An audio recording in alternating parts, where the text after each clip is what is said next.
ಒಂದೇ ನಿಮಿಷ ಸಂಪರ್ಕದಲ್ಲಿರಿ. ಮತ್ತೊಂದು ಬ್ರೇಕಿಂಗ್ ಅಪ್ಡೇಟ್ ಬರ್ತಾ ಇದೆ. 3 ಇನೋವಾ ಕಾರುಗಳಲ್ಲಿ ಬಂದು ಐಟಿ ಅಧಿಕಾರಿಗಳು ವಾಪಸ್ ಹೋಗಿರೋದು. 10ಕ್ಕೂ ಅಧಿಕ ಬ್ಯಾಗ್ ತೆಗೆದುಕೊಂಡು ಅಧಿಕಾರಿಗಳು ತೆರಳಿದ್ದಾರೆ. ಕಾನ್ಫಿಡೆಂಟ್ ಕಚೇರಿಯಿಂದ ಐಟಿ ಅಧಿಕಾರಿಗಳು ವಾಪಸ್ ಆಗಿರುವಂತಹದ್ದು. ಬೆಳಗ್ಗೆಯಿಂದ ಸಿಜೆ ರಾಯ್ ಕಚೇರಿಯ ಮೇಲೆ ಐಟಿ ಅಧಿಕಾರಿಗಳು ದಾಳಿ ನಡೆಸಿ ಪರಿಶೀಲನೆಯನ್ನ ಮಾಡ್ತಾ ಇದ್ರು. 1.5 ಗಂಟೆ ವಿಚಾರಣೆ ನಡೆಸಿದ್ರು ಐಟಿ ಟೀಮ್. ಮಧ್ಯಾಹ್ನ 2 ಗಂಟೆಗೆ ಕಚೇರಿಗೆ ಬಂದಿರ್ತಾರೆ ಸಿಜೆ ರಾಯ್ ಅವರು. ಸಿಜೆ ರಾಯ್ ಬಳಿ ದಾಖಲೆಗಳನ್ನ ಐಟಿ ಅಧಿಕಾರಿಗಳು ಈ ಸಂದರ್ಭದಲ್ಲಿ ಕೇಳುತ್ತಾರೆ. ಚೇಂಬರ್ಗೆ ತೆರಳಿ ಶೂಟ್ ಮಾಡಿಕೊಂಡಿದ್ದಾರೆ ಸಿಜೆ ರಾಯ್. ಇಷ್ಟು ನಡೆದಿತ್ತು. ಈಗ ಸದ್ಯ ಇನ್ನು ಹಲವು ರೀತಿಯ ಆಯಾಮಗಳಲ್ಲಿ ಮಾಹಿತಿಯನ್ನ ಕಲೆ ಹಾಕುವಂತಹ ಕೆಲಸ ಆಗ್ತಾ ಇರೋದು ಒಂದು ಕಡೆ ಆದರೆ 3 ಇನೋವಾ ಕಾರುಗಳಲ್ಲಿ ಬಂದ ಐಟಿ ಅಧಿಕಾರಿಗಳು ಈಗ ವಾಪಸ್ ತೆರಳಿದ್ದಾರೆ. 10ಕ್ಕೂ ಅಧಿಕ ಬ್ಯಾಗ್ ತೆಗೆದುಕೊಂಡು ತೆರಳಿದ್ದಾರೆ ಅಧಿಕಾರಿಗಳು. ದಾಖಲೆಗಳನ್ನ ವಶಕ್ಕೆ ಪಡೆದುಕೊಂಡು ಹೋಗಿರೋದು. ಕಾನ್ಫಿಡೆಂಟ್ ಕಚೇರಿಯಿಂದ ಐಟಿ ಅಧಿಕಾರಿಗಳು ಈಗ ವಾಪಸ್ ಆಗಿದ್ದಾರೆ. ಇನ್ನಷ್ಟು ಅಪ್ಡೇಟ್ಸ್ ಅನ್ನ ಕೊಡೋದಕ್ಕೆ ಮತ್ತೆ ನಮ್ಮ ಪ್ರತಿನಿಧಿ ಅಭಿಷೇಕ್ ಈಗ ನೇರ ಸಂಪರ್ಕದಲ್ಲಿ. ಅಭಿಷೇಕ್, ಈಗಾಗಲೇ ನಾವು ಗಮನಿಸ್ತಾ ಇದೀವಿ ಹಲವು ಅಧಿಕಾರಿಗಳು ಹೋಗೋದು ಬರೋದು ಮಾಡ್ತಿದ್ದಾರೆ. ಸದ್ಯ ಅಲ್ಲಿ ಏನ್ ನಡೀತಾ ಇದೆ ಎಕ್ಸಾಕ್ಟ್ಲಿ, ಇನ್ನಷ್ಟು ಅಪ್ಡೇಟ್ಸ್ ಅನ್ನ ಕೊಡಬಹುದಾ?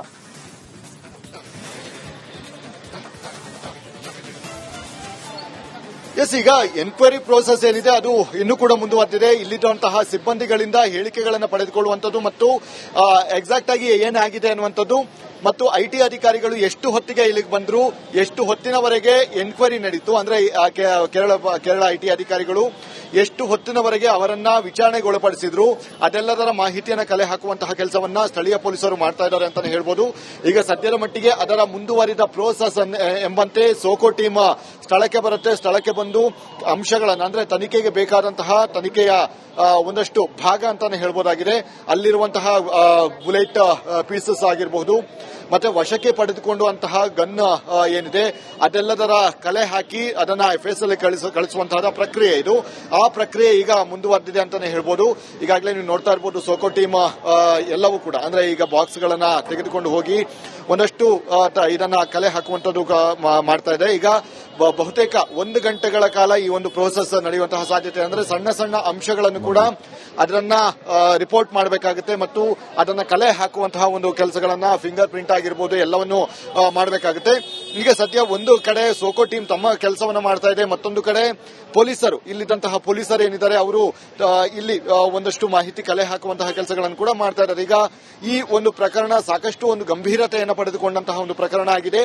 ಈ ಹಿನ್ನೆಲೆಯಲ್ಲಿ ಇದನ್ನ ಹಿರಿಯ ಅಧಿಕಾರಿಗಳ ಜೊತೆ ಕೂಡ ಚರ್ಚಿಸಿ ಇಲ್ಲಿ ಯಾರ ವಿರುದ್ಧ ಒಂದು ಎಫ್ಐಆರ್ ಅನ್ನ ಮಾಡಬೇಕು ಅನ್ನುವಂಥದ್ದು ಕೂಡ ಕಾದು ನೋಡಬೇಕಾಗಿದೆ. ಈಗ ಇದ್ದಂತಹ ವ್ಯಕ್ತಿಗಳಲ್ಲಿ ಒಂದು ಐಟಿ ಅಧಿಕಾರಿಗಳು ಮತ್ತು ಇವರು ಸಿಜೆ ರಾಯ್ ಏನಿದ್ದಾರೆ ಇಬ್ಬರೇ ಇದ್ದಂಥದ್ದು ಅಂದ್ರೆ ಆ ಒಂದು ಪ್ರಿಮಿಷಿಯಸ್ ಅಲ್ಲಿ. ಹೀಗಾಗಿ ಇಲ್ಲಿ ಎಫ್ಐಆರ್ ಮಾಡಬೇಕು ಅಂತ ಹೇಳಿದ್ರೆ ಐಟಿ ಅಧಿಕಾರಿಗಳ ವಿರುದ್ಧವೇ ಮಾಡಬೇಕಾಗುತ್ತೆ. ಹೀಗಾಗಿ ಹಿರಿಯ ಅಧಿಕಾರಿಗಳ ಬಳಿ ಒಂದು ಕಾನೂನು ಸಲಹೆಯನ್ನ ತೆಗೆದುಕೊಳ್ಳುವಂತಹ ಒಂದು ಪ್ರಕ್ರಿಯೆಗಳು ಕೂಡ ಈ ಒಂದು ಪ್ರಕರಣಕ್ಕೆ ಸಂಬಂಧಿಸಿದಂತೆ ನಡೀತಾ ಇದೆ ಅಂತಾನೆ ಹೇಳ್ಬೋದು. ಈ ಹಿನ್ನೆಲೆಯಲ್ಲಿ ಈಗ ಸದ್ಯದ ಮಟ್ಟಿಗೆ ಏನೊಂದು ಐಟಿ ಅಧಿಕಾರಿಗಳು ತೆರಳಿದ್ದಾರೆ ಇಲ್ಲಿರುವಂತಹ ಅಂದ್ರೆ ಇಂಡಿಯನ್ ಎಕ್ಸ್ಪ್ರೆಸ್ ಬಳಿ ಇರುವಂತಹ ಐಟಿ ಕಚೇರಿಗೆ ಹೋಗಿ ಒಂದು ರಿಪೋರ್ಟ್ ಅನ್ನು ಮಾಡ್ತಾರೆ ಮತ್ತು ಅಲ್ಲಿ ಇವರಿಗೆ ಇವರ ಸಂಪೂರ್ಣವಾದಂತಹ ಒಂದು ಏನಾಗಿದೆ ಅನ್ನುವಂಥದ್ದು ಅವರಿಗೆ ವಿಚಾರವನ್ನು ತಿಳಿಸಿ ನಂತರ ಅವರ ಸಪೋರ್ಟ್ ಅನ್ನು ತೆಗೆದುಕೊಳ್ಳುವಂಥದ್ದು. ಅಂದ್ರೆ ಈ ರೀತಿಯಾದಂತಹ ಒಂದು ಘಟನೆ ನಡೆದಿತ್ತು, ನಾವು ಅವರನ್ನ ಪ್ರಶ್ನೆ ಮಾಡುವಂತಹ ಸಂದರ್ಭದಲ್ಲಿ ಈ ಒಂದು ಗನ್ ಫೈರ್ ಅನ್ನು ಮಾಡಿಕೊಂಡು ಅವರು ಆತ್ಮಹತ್ಯೆಯನ್ನು ಮಾಡಿಕೊಂಡಿದ್ರ ಅಂತ ಹೇಳಿ ಅವರೊಂದು ರಿಪೋರ್ಟ್ ಅನ್ನು ಕೊಡುವಂತಹ ಮುಖಾಂತರ ಸ್ಥಳೀಯ ಪೊಲೀಸರಿಗೆ ಅವರಿಂದ ಒಂದು ಕ್ಲಾರಿಫಿಕೇಶನ್ ಅನ್ನು ಕೊಡುವಂತಹ ಒಂದು ಕೆಲಸಗಳನ್ನು ಕೂಡ ಮಾಡ್ತಾರೆ. ಏನೇ ಆದರೂ ಕೂಡ ಇಲ್ಲಿ ಐಟಿ ಅಧಿಕಾರಿಗಳು ಸ್ಥಳದಲ್ಲಿದ್ರು, ಅವರ ಇರುವಿಕೆಯೇ ಈ ಒಂದು ಪ್ರಕರಣಕ್ಕೆ ಒಂದು ಬೇಕಾಗಿದೆ. ಅಂದ್ರೆ ಅವರು ಇದ್ದಂತಹ ಸಂದರ್ಭದಲ್ಲಿ ಈ ಒಂದು ಘಟನೆ ನಡೆದಿದೆ ಅಂತ ಹೇಳಿ ಎಫ್ಐಆರ್ ನಲ್ಲಿ ಮೆನ್ಷನ್ ಮಾಡಲೇಬೇಕಾಗುತ್ತೆ. ಹೀಗಾಗಿ ಇಲ್ಲಿ ಯಾರನ್ನ ಅಕ್ಯೂಸ್ ಮಾಡಲಾಗುತ್ತೆ ಅಂದ್ರೆ ಪ್ರಚೋದನೆ ಮಾಡಿದ್ದಾರೆ ಅನ್ನುವಂತಹ ರೀತಿಯಲ್ಲಿ ಅವರ ಮೇಲೆಯೇ ಎಫ್ಐಆರ್ ಆಗುತ್ತೆ ಅನ್ನುವಂಥದ್ದು ಕೂಡ ಇಲ್ಲಿ ಹಿರಿಯ ಅಧಿಕಾರಿಗಳಿಂದ ಚರ್ಚಿಸಿ ನಂತರ ಮುಂದಿನ ಒಂದು ಪ್ರೋಸೆಸ್ ಏನಿದೆ ಆ ಪ್ರೋಸೆಸ್ ಮಾಡಲಿದ್ದಾರೆ ಅಂತಾನೆ ಹೇಳ್ಬೋದಾಗಿದೆ.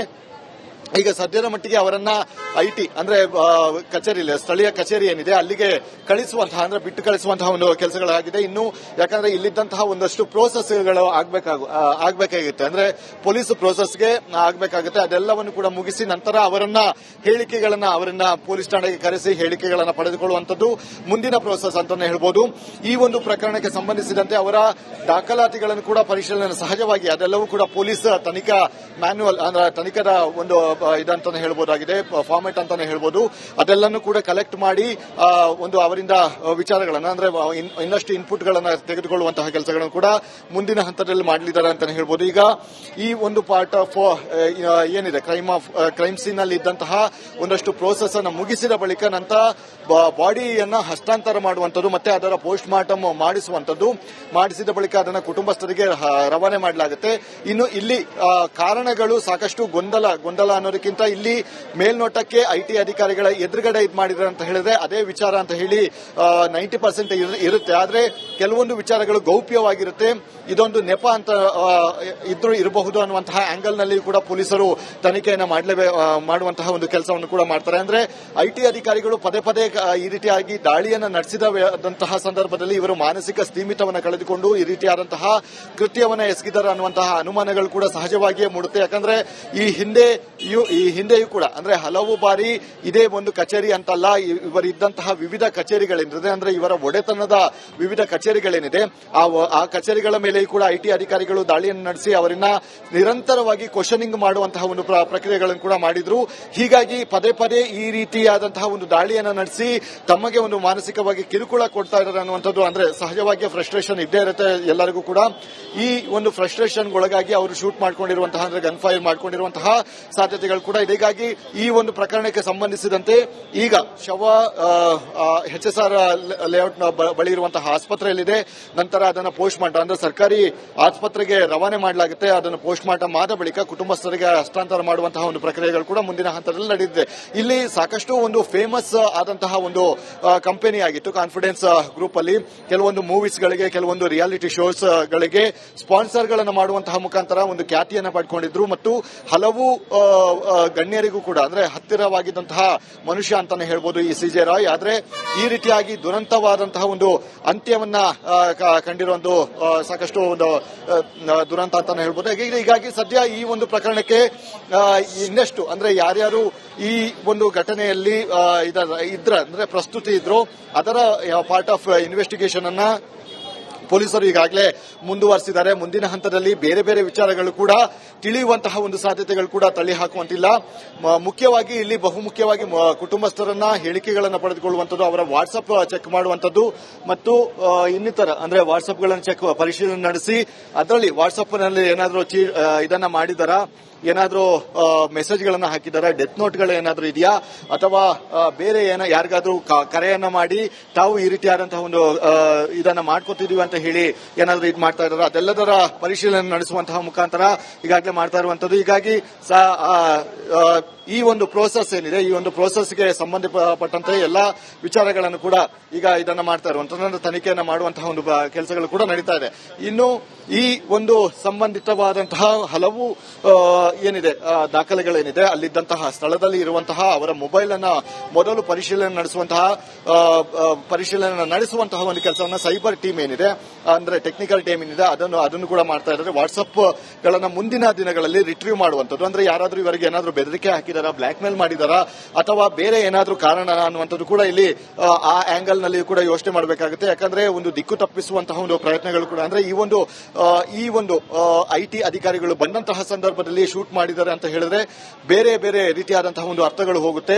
ಕೆಲವೊಂದು ತಪ್ಪುಗಳನ್ನು ಮುಚ್ಚಿ ಹಾಕುವಂತದ್ದು ಮತ್ತು ಬೇರೆ ರೀತಿಯಾಗಿ ಅಂದ್ರೆ ಬ್ಲಾಕ್ ಮೇಲ್ ಮಾಡಿರುವಂತಹ ಸಾಧ್ಯತೆಗಳು ಕೂಡ ತಳ್ಳಿ ಹಾಕುವಂತಿಲ್ಲ. ಹೀಗಾಗಿ ಈ ಒಂದು ವಿಚಾರವಾಗಿ ಸಾಕಷ್ಟು ಒಂದು ಏನು ಎವಿಡೆನ್ಸ್ ಅಂತ ಏನು ಹೇಳಲಾಗುತ್ತೆ ಅದೆಲ್ಲದರ ಅಂದ್ರೆ ಪ್ರಮುಖವಾಗಿ ಡೆತ್ ನೋಟ್ಗಳನ್ನ ವಾಟ್ಸ್ಆಪ್ ಮುಖಾಂತರ ಬೇರೆಯವರಿಗೆ ಕಳಿಸಿರುವಂತದ್ದು, ವಾಯ್ಸ್ ಕಾಲ್ ಮುಖಾಂತರ ಬೇರೆಯವರಿಗೆ ಕಳಿಸಿರುವಂತಹ ಸಾಧ್ಯತೆಗಳು ಕೂಡ ತಳ್ಳಿ ಹಾಕುವಂತಿಲ್ಲ. ಹೀಗಾಗಿ ಅವರ ಲಾಕ್ಡ್ ಮೊಬೈಲ್ಗಳನ್ನ ಈಗ ವಶಕ್ಕೆ ಪಡೆದುಕೊಂಡು ಅದಕ್ಕೆ ಲಾಸ್ಟ್ ಕರೆಯನ್ನ ಯಾರಿಗೆ ಮಾಡಿದ್ರು, ಅವರು ಕರೆ ಮಾಡಿದಂತಹ ಸಂದರ್ಭದಲ್ಲಿ ಆ ವ್ಯಕ್ತಿ ಯಾರು, ಆ ವ್ಯಕ್ತಿಯ ಜೊತೆ ಏನೇ ಮಾತನಾಡಿದ್ರು ಅದೆಲ್ಲದರ ಮಾಹಿತಿಯನ್ನ ಕಲೆ ಹಾಕುವಂತಹ ಕೆಲಸವನ್ನ ಈಗ ಸ್ಥಳೀಯ ಪೊಲೀಸರು ಮಾಡ್ತಾ ಇದ್ದಾರೆ ಅಂತಾನೆ ಹೇಳ್ಬೋದು. ಮತ್ತು ಇಂದು ಬೆಳಗಿನ ಜಾವದಿಂದ ಅಂದ್ರೆ ಐಟಿ ಅಧಿಕಾರಿಗಳು ದಾಳಿಯನ್ನ ನಡೆಸಿದ ಬಳಿಕ